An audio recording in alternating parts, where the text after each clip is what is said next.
The Resource Conservation and Recovery Act, or RCRA, is the federal law that gives the Environmental Protection Agency, or EPA, the authority to control hazardous wastes from source to final disposal.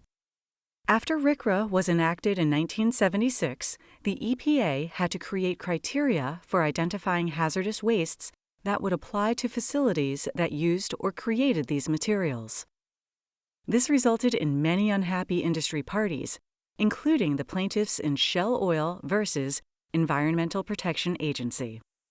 The EPA's proposed regulations, published in 1978, included a definition of hazardous wastes and criteria for identifying them, and an informal procedure through which substances could be removed from the list.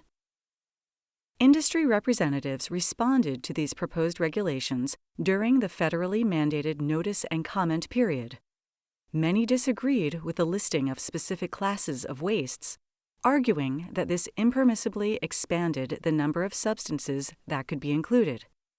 The EPA, under time pressure and despairing of ever creating a nationwide system that didn't simultaneously regulate too much and too little, issued its final rules in 1980.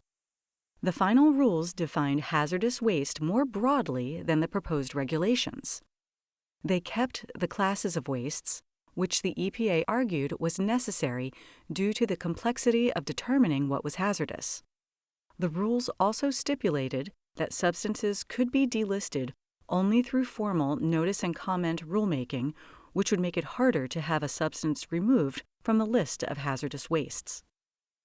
The rules added two provisions that hadn't appeared in the proposed regulations.